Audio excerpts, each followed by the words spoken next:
我是柴西，小组赛终于结束了，有人欢喜有人忧。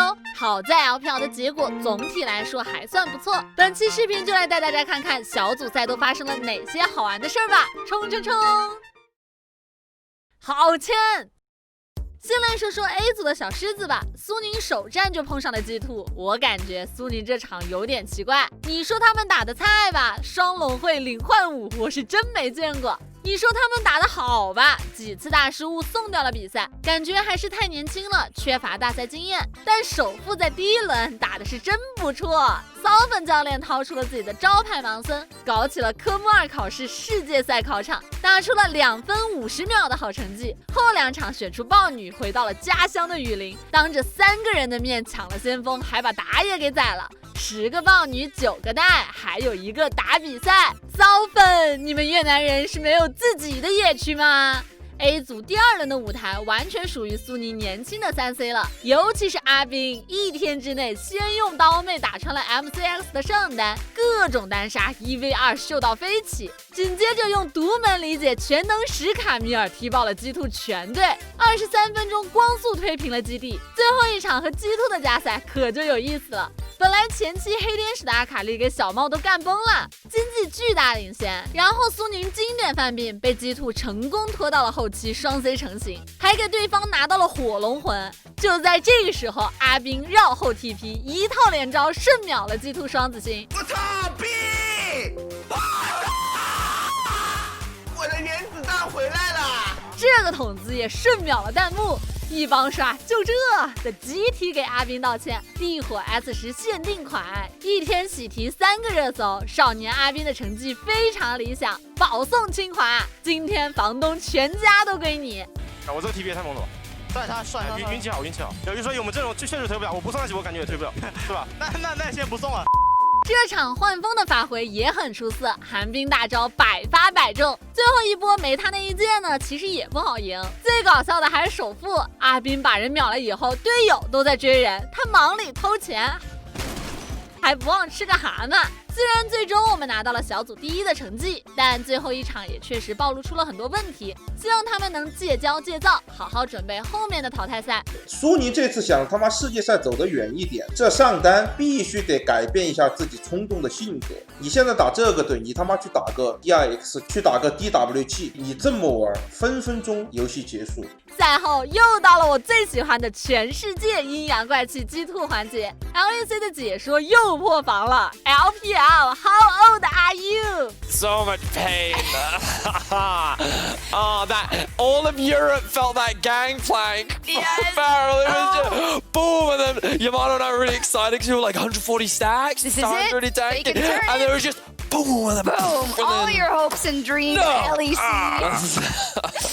How much pain do we have to endure from the LPL? G2 的心态也崩了，无法可缩，总有神仙在我家下凡。C9 也来补刀，现在站在你面前的是 S6 SMAP 的凯南， S8 泽帅的剑魔， S9 天的盲僧， S10 冰的船长的背景版 G2。我 Perks 出道以来永不缺席名场面，能开到 RP 的团才是好团，能秒杀 RP 的操作才是好操作。越南大兄弟就更搞笑了，给 G2 每一个人都起了越南名字，感谢G2的无私奉献。不过他们自己调整的比较好，马上转移矛盾。嘿，兄弟们，我已经迫不及待的要干掉大乌龟了。我说 RP 呀，要是你今年能再来一次，你就是中欧友谊的新桥梁。A 组最惨的队伍就是 TL 了，赢了所有队伍，也输了所有队伍，最后的结果就是白忙活，连续第3年3-3淘汰。本来只要G2赢下苏宁，他们就有机会打加赛。RP 赛前还艾特了他们的 CEO， 我的银行账户里是不是少了点什么东西啊？你懂我的意思吧？ G2 官推也表示，虽然平时 EU 和 NA 水火不容，但这一回咱一致对外，然后就被苏宁双杀了。这下可把 NA 和 EU 的粉丝都给得罪了。NA 的粉丝狂喷G2，就是为了淘汰 TL 才故意输掉了比赛。底下的人无限复制粘贴，现在这段话在推特上已经快和咱们这的好签一样经典永流传了。B 组这边是去代练中野的大巴黎，第一轮打了个0-3，Uniboy 很生气，季后赛你把我打到了败者组，我以德报怨，帮忙打进小组赛，你被肉个0封，还要说我上也不行。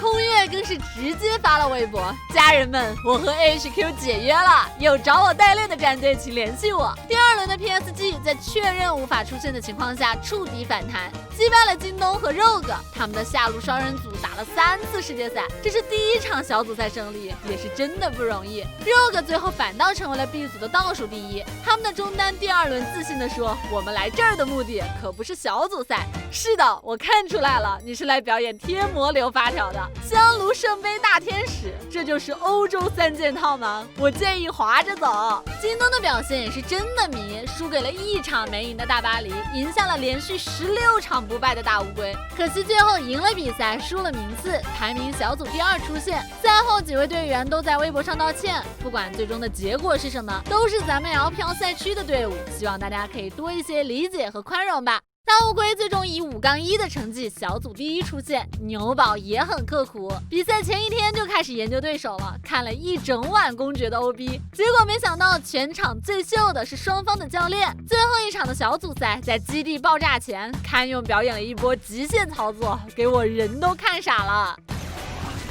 究极不给杀，手速可以。哇！哎呦！这太能操作了。C 组最后出现的是 Genji 和 Fnatic，Genji 在最后一场小组赛暴打了 Fnatic， 小组第1出现。Fnatic 输了比赛依旧乐观，我们这是打算控分避开 G2 呢。2支队伍已经商量好相约决赛了，他们小组赛的表现也很不错，比 Viper 做了一个德莱文同款造型，对线也打出了诺克萨斯人的凶狠，3把狗熊100%胜率，打野 Selfmade 第1次打世界赛就掌握了乐观的精髓，和你们打比赛真是太愉快了，就连海里桑都不送了。没办法，欧城下了死命令，你们谁都别想阻止我剑鱼霜。 Here is different team represent different teams in LPL, and you like this side? I wanna see, because I wanna see yours. Nice. Right. Yeah. What's Looks the thing really again? good. It reminds me of the 2018 one I have. I have it at home actually. I got an apartment this year and I hang it up on the wall. Oh, you can hang it. I will up hang this one too. as well, yeah. Thanks so much. Thank you. Have a nice day. 北美邪教失去了神力，整个小组赛都在挨揍。最离谱的就是打Genji那一场，莉莉娅闪现 QR 睡了对面5个人，回头一看，自家4个队友也被睡了。没办法，一支队伍5种国籍，难免沟通会出点问题。最后小组赛0-6一场没赢，创下了 S 赛上1号种子的最差成绩。隔壁的 Rogue 跑来落井下石，我1-5，你0-6，EU 永远大于 NA。北美的兄弟们，咱们浦东机场见喽！从入围赛磕磕绊绊打进正赛的老干爹，打出了和5年前一模一样的剧本，一样的日期，一样迷惑的 BP， 一样的16强退场。虽然大家都对老干爹的成绩很不满意，但仔细去想，这支队伍仅仅建队半年，是一群老将组成的年轻队伍，走到今天也算是拼尽全力。狼行坐在椅子上，看着熟悉的 Fnatic， 他还是不明白为什么这一次中单 C 了，我们还是赢不了。本届 S 赛最让人心疼的选手就是希叶了，打出了顶尖中单的表现，但却只能眼睁睁地看着水晶被推平。就一路以来，其实我们打的都不是很顺利，就跟我们自身发挥有一定关系。然后这次也是没有成功进入8强，也挺抱歉的。就希望后面 LPL 队伍加油。从当年那个仰望 WE 的少年，到现在独当一面的老将，不知不觉已经7年了。他的下一次 S 赛又要等到什么时候呢？D 组滔博小组第1顺利出现，第1轮打出了3-0的完美战绩。水子哥的塞纳压爆了戴先生的德莱文，一场比赛打了全队1半的输出。没有办法 ，AD 实在太肥了。阿水接受英文流的采访，说到一半把耳机给搞掉了。女主持说，耳机给了比小组赛更大的压力，左手估计是被毒奶给灌晕了。小组赛第1轮发挥平平，但在最后和龙叉的榜首战里，用发条拉出了一个出色的大招，扭转了局势。最搞笑的还是他去韩文流的采访，翻译都听不懂他在说啥。最警惕哪一支队伍呢？最警惕的就是 DWG。不好意思，请问一下是哪个队？369这个小组赛打得又强又稳，坦克、战士、后期大 C 都能轻松驾驭。现在的369从随机数进化成了叠 buff， 你来抓我可以，第1次来53，第2次来56，第3次来那我可是9啦。龙叉这次的 BP 出乎意料的稳健，打法也非常的 LCK。多兰知道大家看累了，过来整点节目效果。戴先生在比赛里面亮出了 EDG 的对标，EDG 今年还是没有缺席。Fly 在失去了晋级的希望以后，捡起了水鬼的剧本。Igna 掏出了当年击败过 SKT 的机器人，爆冷赢下了滔博，之后又碾压了独角兽，为保护环境做出了最后的贡献。我算了一下，他们整个 S 赛赢了3场比赛，拿了5条水龙，杀了72个人头，总计捐款4220美元。别忘了，这里面可有我滔博1/3的功劳。外卡赛区最后的希望独角兽以0-6的战绩被淘汰，虽然1场没赢，但他们真的是站着死，输了比赛，赢了尊重。他们也已经宣布全员续约到2022年。爱的独角兽，我们 S11再见吧。小组赛结束以后，就到了抽签环节。我希望如果抽好了，可以给我1/3功劳，如果实在不行的话就算了。快进到直接左手 TS， 右手 JD， 这是你期望的画面吗？这是我最恐怖的画面，活不下去。如果抽成这样了，你要发微博道歉吗？如果道歉，那先去。我道歉吗？我微博不叫想要 QQ， 叫那个 IG 宁好像哦 ，IG 下划线宁，无所谓，抽签被喷了就被喷了。去冲啊，说不定能给我冲出个红 V 来。私信骂我还会收到一句辛苦了。是的，得把流量掐上。咋了？我抽的钱还不让我蹭热度？哎，主要是有队，本来有机会小组第1的，小组第2的，这一次的8强，上半区有3支 L 票的队伍，下半区有3支 LCK 的队伍。LEC 的队伍一边一个。G2 的官博说：“谢谢你，宁人，快进到下一个3-0。” NA 解说说：“这是宁第2次干掉 Fnatic。”中韩粉丝说：“好签，至少保送一个进决赛。”欧洲粉丝说：“好签，希望 Fnatic 帮 G2 把 L 票的东西打出来。当然赢了更好 ，Fnatic 和 G2 一起进决赛。假如 G2 夺冠，这个冠军有我 Fnatic1/3的功劳。”我 LEC 粉丝理智粉。北美粉丝说：“好签，我又可以看大师兄解说比赛了。”最后再来说说本次世界赛的数据情况。小组赛各位置的伤害王分别是阿斌、堪用、UOL 的中单 Noman 子和阿水。今年共有3名打野选手的伤害数据媲美 C 位，分别是堪用、Fuzik 和首富。小组赛的坦克王分别是 Fly 的上单 Solo 和首富，都有900连左右的分均成伤，又打输出又当坦克，骚粉这真的是有点离谱。各位置的击杀王分别是公爵、Fuzik、西叶和尺地，最稳健的选手是咖哥和秋伟，平均1场比赛只阵亡1次，所以咖哥也以10.8的 KDA 排在了第1名。单杀榜前3名分别是 Fly 的中单 POE、阿斌和牛宝。值得一提的是，本届 S 赛 Knight 和秋伟的打法发生了很大的变化，他们在队内的伤害占比排在了所有中单的倒数。最离谱的就是比院长、欧城和汉萨马了，分均伤害低的离谱，和辅助位的 Mickey 绿毛不相上下，是不是哪里出了问题？广告时间。咱们L票的选手在世界赛上发挥的这么出色，大伙是不是看的也热血沸腾呢？想要打出精彩操作，除了自己的发挥以外，硬件水平也是非常重要的。惠普欧盟暗影精灵6游戏本6大神力，助你玩出内力。最高搭载了6核12线程的英特尔10代酷睿 i7 桌面级处理器和 RTX 2070 Super 显卡，也有各种不同的配置版本，满足大家不同的预算准备。顶配版搭载了300赫兹电竞屏，比144赫兹显示屏刷新率高2倍以上，高达81%的屏占比，让你的游戏视野更加开阔，高色域、高色准，给你最流畅的游戏体验。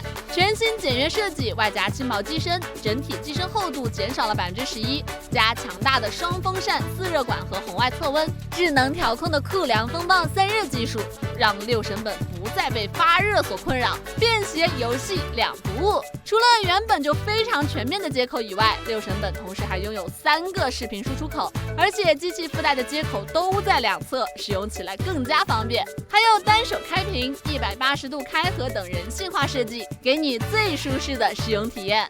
惠普官博也在世界赛期间举办了欧盟内力竞答活动，答对问题就有机会拿到欧盟内力大礼包哦！兄弟们，冲冲冲！现在搭载6大神力的惠普暗影精灵6神本正在热卖，玩出内力6道飞起，有购机需求的好兄弟们可以多多关注一下哦。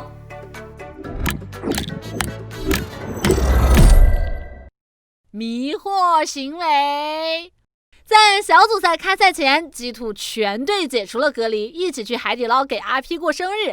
阿 P 说：“我的人生从来没有这么尴尬过。”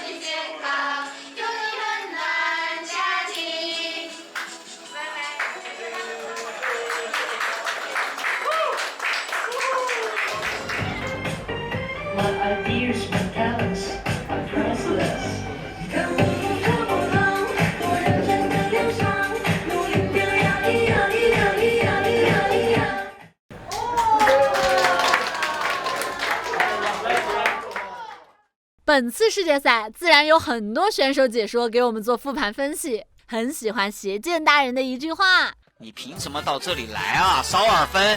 你有什么资格到那儿去啊？啊？笑了？我没笑，我进来选套还进防。我说实话，这如果是德玛西亚杯的话，骚芬绝对去约他儿子了，绝对不会说什么换方推线把他约了没闪的。想都不想，直接一个人过来走进来，直接死的。队友呢？哎，别在干嘛？马克，哇哇，还把对面打残了，哇，打得好啊！我的马克，对不起。这个情况最好看的不是内容，是右下角他们的脸。来，骚分母，操，你们在干嘛？你要下路，我这个比较笑。小花生就是你培养的，我干你俩，跟我有什么关系？小花生本身很多，莉莉娅本身也很多，两个加在一起就他妈叫做以毒攻毒。你知唔知A毒攻毒啊？完了！你知道如果我是上单，你知道现在我在那个英雄麦克风里面什么吗？哎，你玩你妈呢！他交了2个闪现，太想杀这个狗熊，怎么样才能杀？你现在暂停，然后呢，你去歼击那边，把歼击那个拉斯卡的上头那个电脑关了。完整裂开，狼形炸裂了，裂成了4块。对，裂成了4块。啊，不是，你妈裂成4块是什么东西啊？你妈的逼！我们已经可以看到老干爹现在是一个非常成熟的一个战队，打法很凶狠，有自己的风格。除了有一些小小的细节还需要加强以外，比如说换个打野。以上就是本期的全部内容了，马上就是8强赛了，希望 LPL 的3支队伍都可以打出自己的风采。节目的最后，我们邀请到了空月选手来聊一聊代练的感受。最后，求大伙给个3连吧，这个对我真的很重要。收藏过2万，下周继续更新。我是超 carry 的柴西，我们下期再见，886。先跟大家打个招呼吧。大家好，我是空月。来到这边还习惯吗？还蛮习惯的，因为就是吃的东西都很咸，都还蛮好吃的，就有很多特色的菜，所以都吃的蛮习惯的。那你这边就是要特意换钱吗？还是怎么样？这边就是用支付宝叫卡莎打钱给我，然后我再用台湾的银行转给他。人形 ATM 机，差不多。当时 PSG 联系你们过来打世界赛，具体情况能跟大家讲一下吗？也没有什么特别情况，就是我在睡觉，然后就土龙打给我，就是 PSG 的经理，就说他们中野出了点签证问题，所以需要我们，然后我就没想太多，因为毕竟我没有世界赛打，所以就说好。在之前季后赛的时候，因为输给他们了嘛，然后现在后来要帮他们打世界赛，当时是什么心情啊？其实当下被找没有什么特别，就是蛮开心的，因为自己有机会可以打世界赛，就只有输掉当下觉得很不开心吧，因为就觉得自己不会输他们。这次入围赛小组第一出现，感觉自己发挥的怎么样？应该算是发挥很好吧，因为平常我是就是 PCS 最容易送头的打野，就是都没有送头。台湾的观众都会说，假如今天是8点的比赛，然后我很傻，台湾观众就会讲说空月要抢麦了，就是抢麦克风，不然就是空月敢唱歌，难怪那么凶之类的。然后小组第一他们就说空月是这么敢是干嘛？回台湾赶快唱歌是不是？就是因为我很喜欢唱歌，然后所以台湾的观众都会觉得我打很凶，或是那一把有顺风，他就会说我是不是敢唱歌之类的，是不是要迟到了？你知道大家都说你们俩是代练中野吗？对，我有看，就是大家论坛都说我们是代练，就还蛮开心的，就是大家说我们两个很强的意思，差不多。那你怎么评价大巴黎在小组赛的表现？第一轮打得有点太烂了，但第二轮就是感觉又醒过来的感觉。我看 Uniboy 他好像评价了一下，比较，因为好像有个主播说，如果是他的球女也可能会死，所以他很生气，他就是直接发文。入围赛的时候，印象最深的对手是谁？印象最深刻应该是小花生吧，因为就是还没打职业前，就是都蛮喜欢他，所以就有机会跟他打到。你不会再阴阳怪气吧？不会，我是认真，我是真的，我有那个2年前跟他拍照，跟今年在跟他拍照的照片，是真老粉，不是假的。LPL 现在有很多原来 LMS 的选手嘛，你和他们熟吗？跟以前闪电两都很熟，就基本上都认识，然后跟卡萨最好吧，他回台湾都会带我去吃好吃的东西。你能讲一下，就是你觉得哪几支队伍会出现吗？其实我只有看汤姆跟大家都说汤姆跟大乌龟啊，我应该也是这样吧。加赛打独角兽的时候，你也用莉莉娅拿下了比赛，很多人觉得这个英雄很弱，在当时你觉得这个英雄强度怎么样？我觉得这个英雄中期有点过强，可能比赛没发挥那么好，都是因为大家训练赛的莉莉娅都是拿到很多头，打得很烂，变成说他们不会玩平局的莉莉娅，就是平局的莉莉娅要很有耐心，然后慢慢等，所以就变成比赛都打得太急，所以看起来玩不好。之前看你微博嘛，你说就是 AHQ 也已经解约了，后面有什么样的打算吗？后面打算就是希望能来 LPL 吧，因为这个赛区就是很爱打架，然后竞争力比较强，就是想要往更高的舞台去打吧。我比较常在看 LPL 赛区的就是比赛，然后所以但队友都跟我讲说每个打野都很强，所以都搞得我很怕。你有考过科目2吗？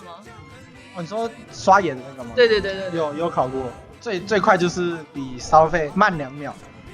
冥王就他打那个蓝 buff 一直没 A 到他，然后还把他拉到草，我觉得有点过分。但他拿过世界冠军。那你平常的时候会看 LPL 这边选手的直播或者是实况吗？基本上都看小天跟杜云斌吧，因为他们两个讲话就很会做效果，然后讲话都很好笑，就是至少比台湾这边的直播都很好笑，就都很会做效果。能 get 到他们那些梗吗？有时候 get 不到就会问队友，因为队友基本上都比我还常看。你之前看过靠谱电竞吗？看过，但有点忘记了，因为我都可能在唱歌，都会忘记，都忘记一些梗。非常感谢，辛苦了。